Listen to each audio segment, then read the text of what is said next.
Now let's discuss some of the terms which we will usually come across in the stellar astronomy.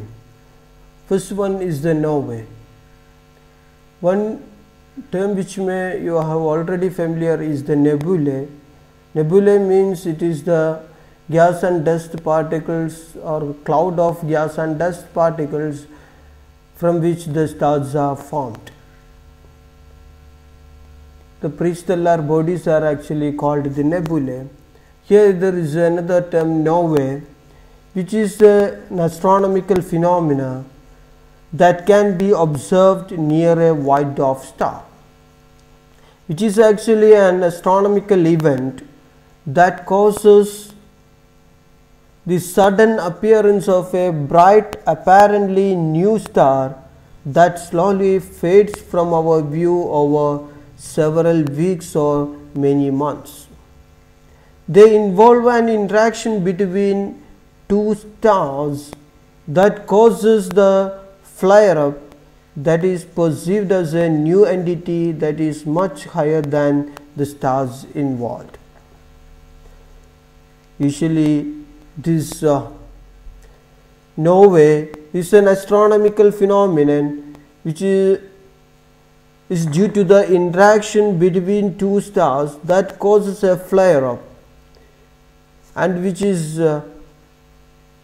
perceived as a new entity in the celestial sphere and which will be usually much brighter than the stars involved.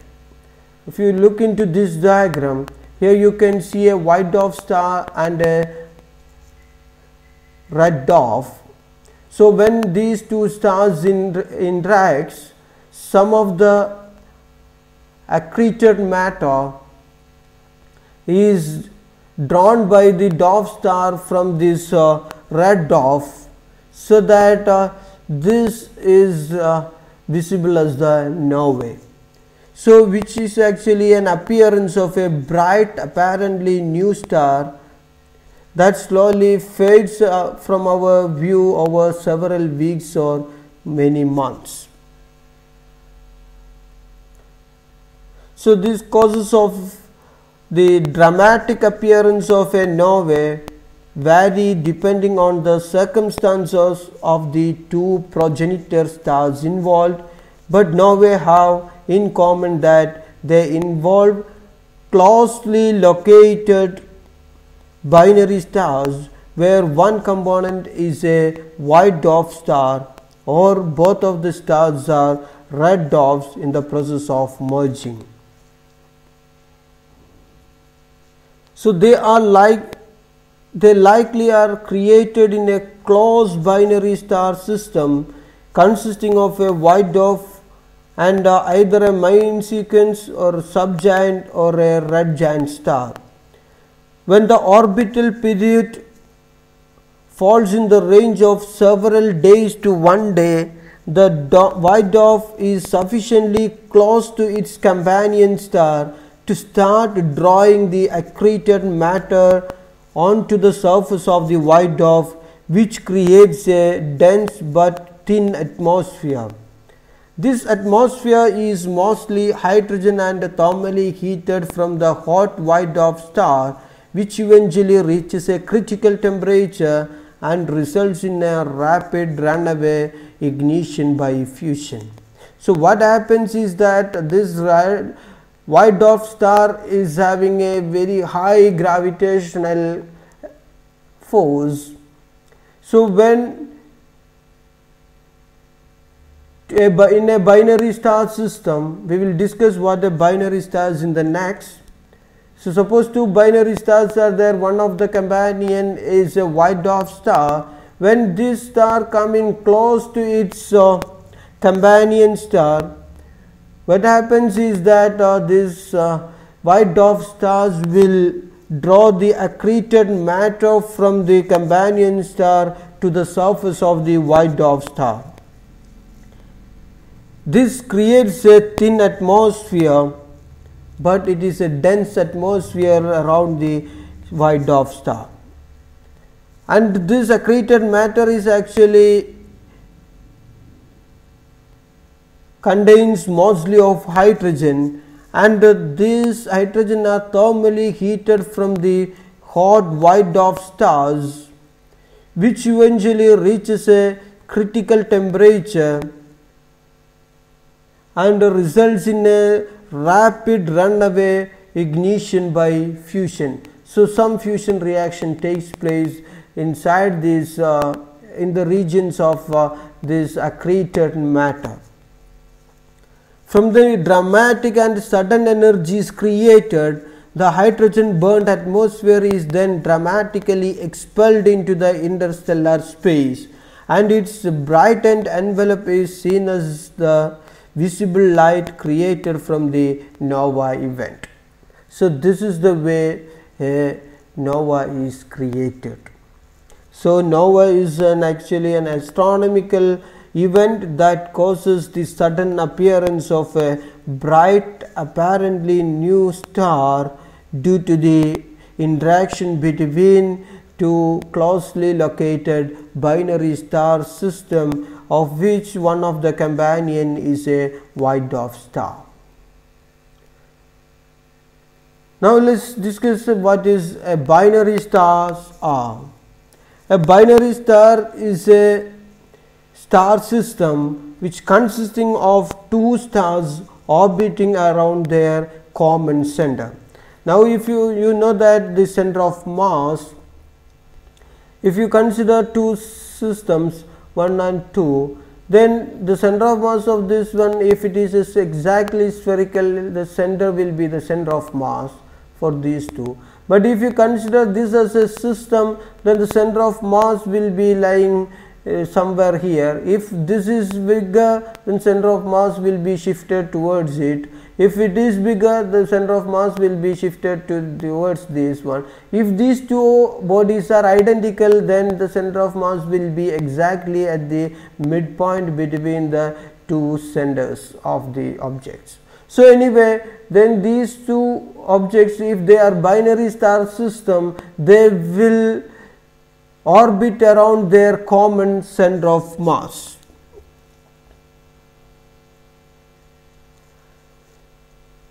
These binary system stars are usually sometimes formed by primary formation, that means formed during the star formation itself.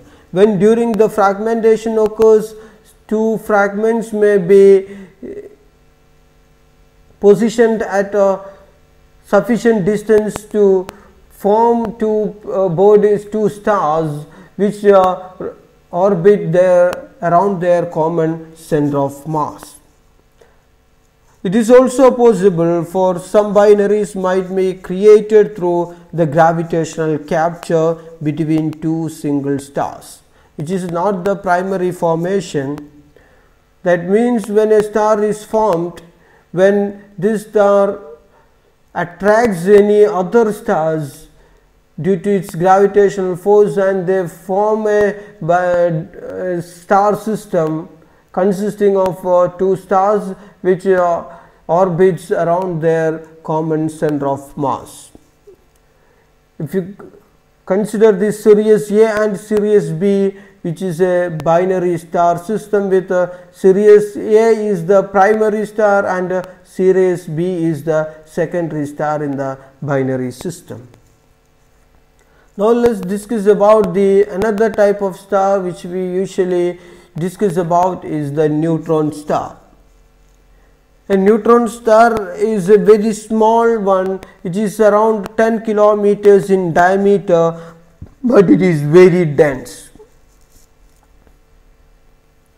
To understand the density of these stars, if you take some part of the material from it filling a football, that means if you take some material from a neutron star which fills a football, which would weigh as much as 1 trillion ton.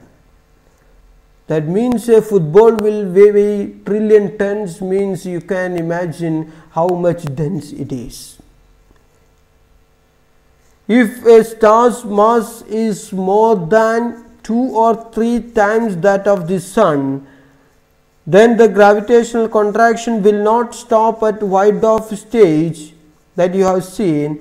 It further explode into violent supernova, and their outer layers can blow off, leaving behind a small dense core that continues to collapse to become a neutron star. That means we have seen that when the stars having mass beyond the Chandrasekhar limit, they will undergo supernova explosion. So now if you consider a star whose mass is 2 or 3 times greater than the mass of the sun, they will undergo supernova explosion, and their outer layers can blow off, leaving behind a small dense core that continues to collapse to become a neutron star. During the supernova, the neutron star sets into rotation. Rotation means it rotates as well as sometimes it spins also. And some of these neutron stars spin as fast as 43,000 times per second. Sorry, it is 43 times per minute actually. Here it is wrong usage. So some of the neutron stars can spin up to at fast as 43,000 times per minute. So some of these dense fast spinning neutron stars giving out radio waves in periodic manner, they are called pulsars or pulsating stars.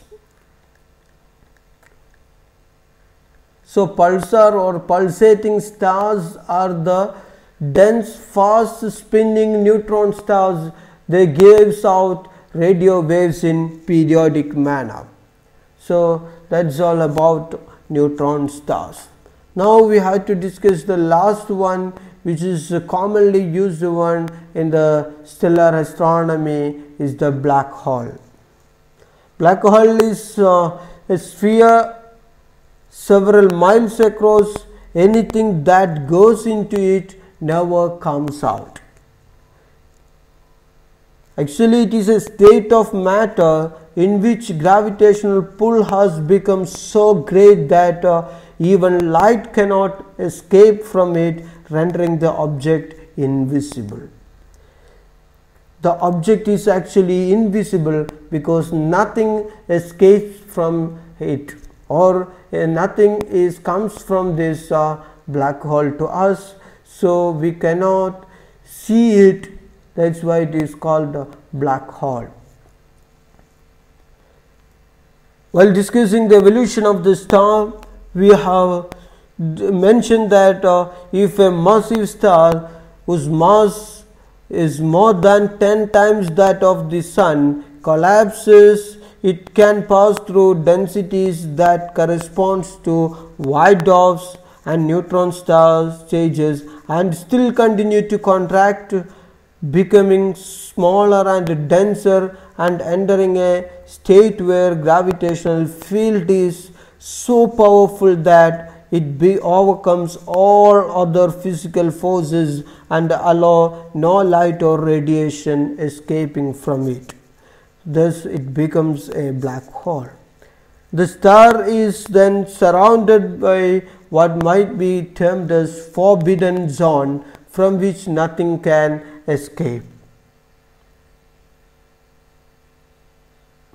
Now if you consider the boundary of this region from which no escape is possible is called the event horizon. So event horizon is the boundary of the black hole, beyond which nothing can escape from this black hole. So that's all about the stellar astronomy. Thank you.